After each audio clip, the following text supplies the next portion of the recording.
आज चूँकि 3 महीने का समय पूरा हुआ है, सुप्रीम कोर्ट के निर्देश के अनुसार अब कोर्ट में सरेंडर करना क्या देखिए, कहना चाहेंगे पूरे? माननीय सुप्रीम कोर्ट ने मुझे कहा था कि 2 तारीख को हम सिलेंडर करें, तो हम उनके आदेशों का अनुपालन करने आज सिलेंडर करने आ गए हैं हरिद्वार। और इससे पहले भी हम 4 महीने बेखता जेल काट के गए हैं। और देखिए, अब क्योंकि अब हम सनातनी हैं और एक सच्चा सनातनी जो है वो हम ये समझते हैं कि उन पापों का भी प्रायश्चित कर लेता है जो उसने किए ही नहीं। तो हम तो यही समझते हैं कि जो हमने किया नहीं उसका हमें प्रायश्चित करना पड़ रहा है। तो और ख़ास करके हमारी जो हमसे जो दुश्मनी रखते हैं वो लोग हैं जो नारा देते हैं कि सर तन से जुदा।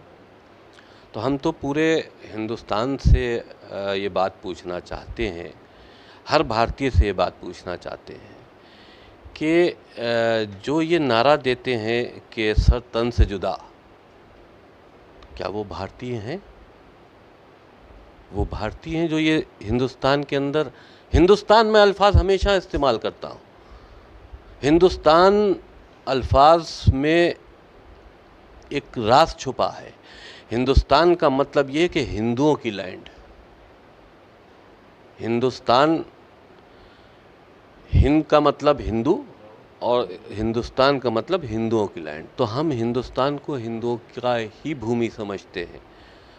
और जाहिर सी बात है कि अब जो भी सज़ा हमारे उसमें लगी है कि जो हमने कोई ऐसा अपराध ही नहीं किया। हमने तो देखा जेल के अंदर 4 महीने में वो बड़े बड़े अपराधी छूट के चले गए जिनके ऊपर बड़े संगीन धाराएं थी। लेकिन हम क्योंकि सनातनी हैं, अब जाहिर सी बात है कि 4 महीने रह के गए। अब आपने कहा कहीं ना कहीं आपको जेल में भी खतरा है, कुछ मानसिकता के लोग हैं जो आपको मारना चाहते हैं। जेल में भी कई बार प्लानिंग हुई, क्या हुआ था इससे पहले जेल में और क्या खतरा है जेल में? देखिए, क्योंकि हरिद्वार जेल का प्रशासन बहुत सख्त है, तो वहाँ पर सख्ती से पिछली बार निपट लिया गया। क्योंकि पहले ये पास में एक जलालपुर है, क्या है, ज्वालापुर, वहाँ के कुछ क्रिमिनल्स ने तय किया था कि वो अंदर जाएंगे और हमारी हत्या कर देंगे। तो कुछ ऐसी खबरें जेल के अंदर आई थी। तो जेल का प्रशासन सख्त होने की वजह से वहाँ पर कोई ऐसी एक्टिविटीज़ नहीं हो पाई।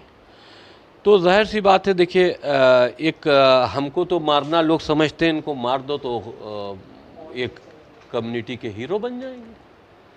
तो जाहिर सी बात है, हीरो बनने के लिए कोई भी मारने की कोशिश कर सकता हो, कर ही रहा। तो बीच में आपको विदेश से भी धमकियाँ मिली? जी हाँ, जमात अब फिर जेल जा रहे हैं, तो क्या इस तरह कोई खतरा महसूस कर रहे हैं अभी भी? अब देखिए, मांग करने से कोई फ़ायदा नहीं। हम चाहे अकेले क्यों ना हो, लेकिन अकेले सनातनी बनकर अकेले लड़ना भी जानते हैं और सनातनी हित के लिए संघर्ष भी करना चाहते हैं। मेरे साथ चाहे कोई खड़ा हो चाहे ना खड़ा हो। एक लखनऊ सनातन धर्म सुना, जो प्यार हिंदुओं से मिलना चाहिए था वो प्यार कहीं ना कहीं आपको नहीं मिला। जो लोग आपके साथ खड़े हुए थे वो लोग धीरे धीरे करके हटते चले गए। क्या कुछ थोड़ा ये तो सोचना पड़ेगा घर वापसी करने वालों को कि उनका भविष्य क्या होगा। क्योंकि देखिए, हमने सनातन में आके देखा कि बहुत से ऐसे विवाद हैं और आपसी मतभेद तो हर जगह होते हैं, बहरहाल यहाँ पे भी हैं। तो हम तो चाहते हैं कोई मतभेद ना हो, जातिवाद से हम दूर हटें। हम 1000 साल हिंदुस्तान अगर ग़ुलामी की ज़ंजीरों में जकड़ा रहा है तो इसी वजह से रहा कि हम में फूट रही है।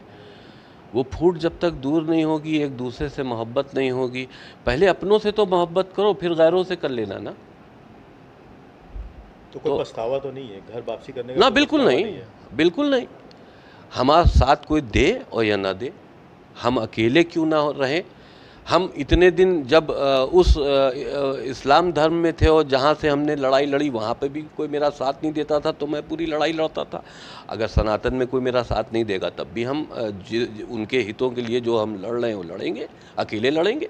और लोगों से भी कहेंगे घर वापसी? बिल्कुल, हम तो कह ही रहे हैं कि आना चाहिए। वो चीज़ छोड़ो जहाँ पर इस तरह की तुमको उबन महसूस हो रही है। सोचो समझो, धर्म का मतलब ही यही है कि आप सोचिए समझिए फिर इख्तियार कीजिए। आपने जब घर वापसी करी, जो लोग आपके साथ थे आज वो साथ नहीं है, उनसे कुछ पूछा भी जाए आपके बारे में तो कहते हैं हम साथ नहीं हैं। और अब इसके बारे में हम कुछ इसलिए नहीं कहना चाहते कि हमको इस बात की फ़िक्र ही नहीं है कौन साथ में है या नहीं है। हम हैं ना, बस।